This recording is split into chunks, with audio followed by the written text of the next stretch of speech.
son away from the streets, because that's honestly why I was doing it. You know what I'm saying? Right. To keep him away from that. You know what I mean?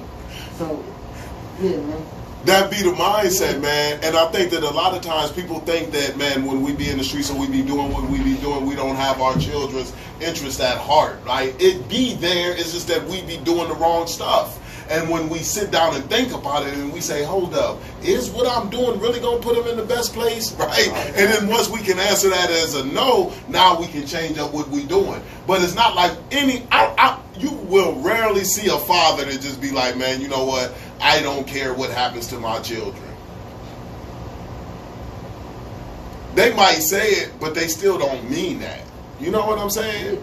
Yeah, like, I promise you, man, my daughter brags about the money, and my son brags about the girls. And that's one of the things and that... It's like, bro, like, he almost slipped up in front of my PO and said, wow. My daddy got a gun. Wow. Because he sees the gun on the dude's hip, you know what I mean? And I was so scared, bro. I was so scared, because that changed my process of thinking, too. That's heavy. You know what I mean? I'm like, damn, bro, I got to stop having guns around my kids. You know right, what I mean?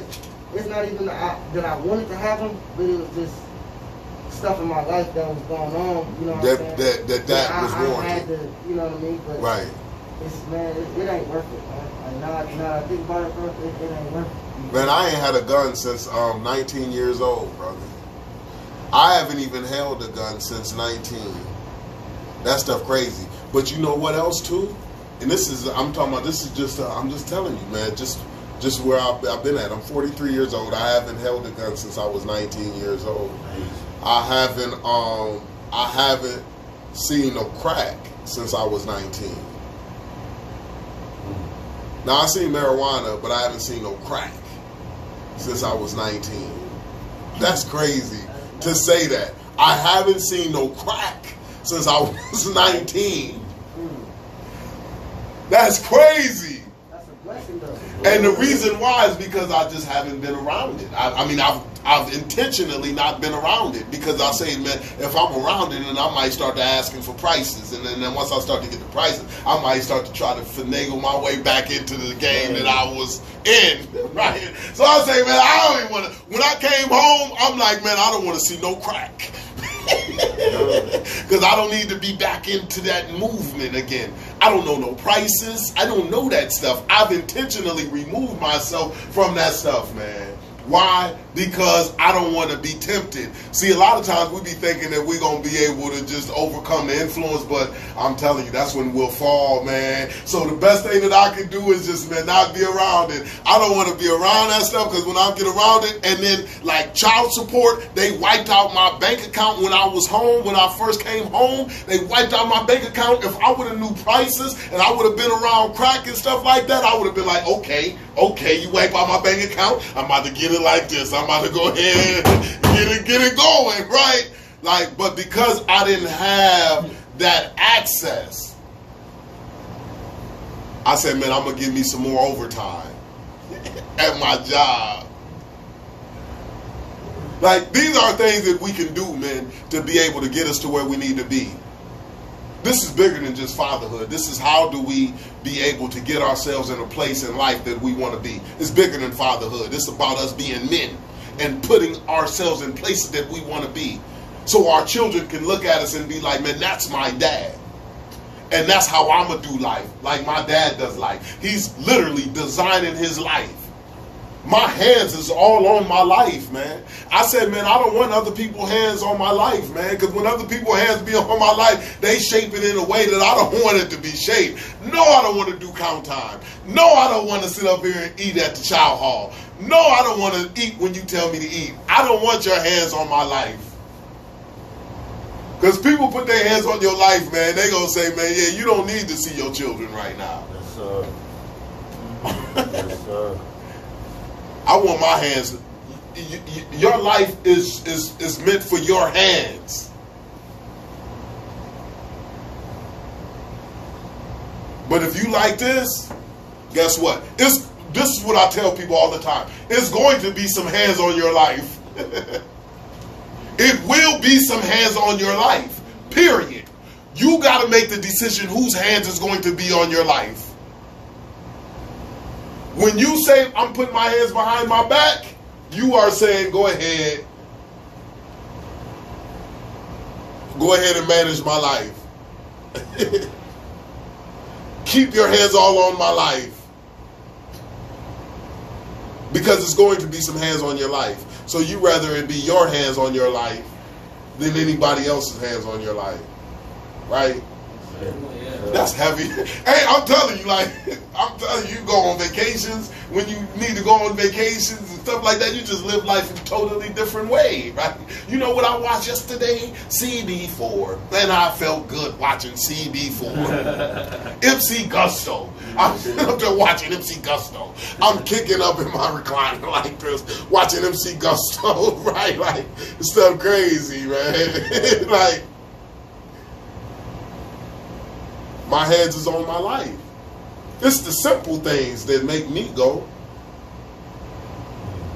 When you get your hands on your life, you can get the simple things that make life so good.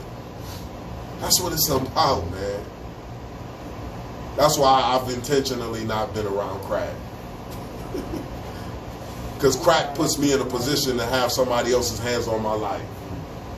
And I don't like that. I've seen how it felt. 10 years, that stuff crazy, man. 10 years, that stuff crazy. Seeing them calendars flip. Year after year after year.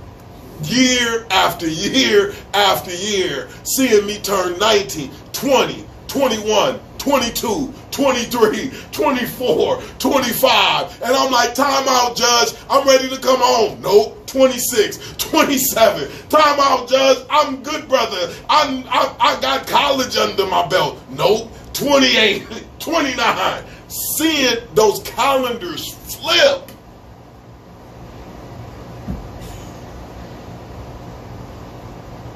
Because I put myself in a position to have other people's hands on my life. When other people's hands on my life, man, that stuff didn't look right. Hold up, this don't look like something that fits me. Because it was designed by somebody else's imagination. It wasn't designed by me, it was designed by somebody else's imagination. Because somebody else's imagination was me being a prophet. And not a prophet as Jesus, a prophet as monetary salary.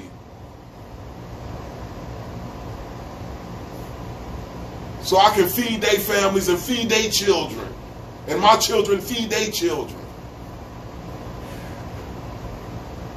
They like, man, you want me to put my hands on your life? It's gonna cost you.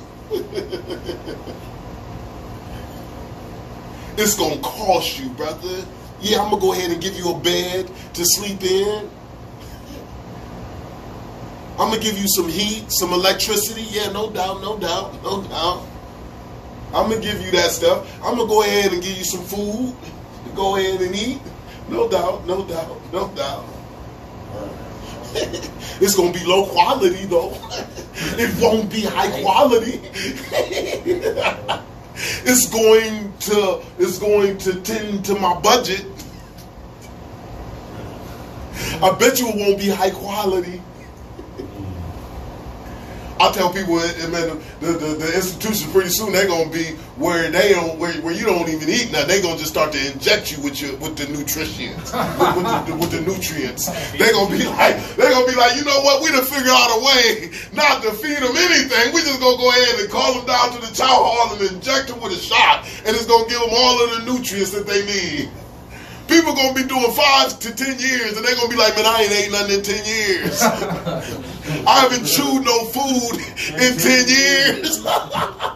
I've been getting shot up with my nutrients because it tends to the budget.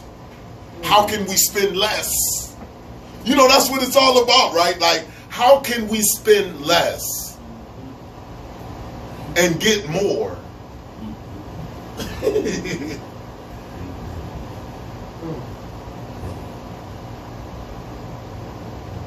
That stuff heavy duty. It's not about can we do it. It's not about It's not about can we do what's necessary to not find ourselves in these situations. It's not even about should we do what is necessary to find ourselves in these situations, right? It's about will we do what is necessary not to find ourselves in a situation. And the thing about it is if we won't do it, then it will not be done, and we will continue to find ourselves in these situations. When I come into these facilities, when I go inside of the prisons, I'm just trying to get people the information that can shift that paradigm in a way to where they say, I'm willing to do what is necessary to not find myself in these situations no more. My children are too valuable. Matter of fact, man, I'm too valuable. My life is too valuable to allow it to be managed by somebody else's hands. Slow it down for me. My life is too valuable. No doubt. Too valuable. Placing someone else's hands. All right. That's the worst thing that can happen is us, man, adopt the philosophy that somebody has on us. Or adopt the idea that somebody has created based on what they think. People that sit up here and say, man, it's over for you. You done too much to be able to get right now. They'll tell you that stuff. And when you adopt that, then that's when it becomes true. But if you say, man, hold up, man, failure is the tuition to success. I'm going to be able to become successful because now I know the rest of my life is about to be the best of my life. Guaranteed. Why? Because I'm about to do what's necessary. Got you. People will tell you, man, like, man, everything that you done wrong, man, and everything that you not, but they ain't going to tell you what you are and the things that you are doing right. And as long as you adopt that, then guess what? You're going to continue to put out what they want you to put out so then they can continue to be in the position that they in. And continue to eat off of you. Stuff is heavy work, man. Stuff is heavy work. So I know we was talking about the children's mothers, man, and we, you know, we had to do a little bit of, you know, because like I said, I don't want to waste no time, and I want to take advantage of the time that we have together, and I want to cover some ground because I want brothers to know, man, because I know that once you know, it changes everything. And my idea is that we're going to be in a whole different place, right? We're going to come from the bottom, right? We're going to come from places like this. And we're going to say, man, hey, it changed in my mind. And because it changed in my mind, everything else changed accordingly. And we're going to be on Carnival Cruiser. Boom, bam, bam. We're going to be talking about Father Factor. We're going to be talking about this stuff on Carnival Cruises and stuff like that. Celebrating, right? Like, that's what I'm talking about. Kids running around. We having jumpy houses and stuff with our kids and stuff like that. Just enjoying life because we changed the way that we were. So I'll be excited about that. That's why I'll be wanting to give that information, man, because at the end of the day, man, I don't want to be walking this journey by myself. Like, I'm like, man, hey, everybody else come from the bottom, man, who was counted out, right? Like, everybody was counted out, man. Come on, because I was counted out too. They said I was a monster. The paper said that. The paper said that, man, this brother's a monster. They said, I threw my life away. That's what they said. They said, I threw my life away. At 19 years old, they said my life was done. They said it was done. Because of my attempted murder charge, they said it was done. They said he's so young and he threw his life away. He's a monster.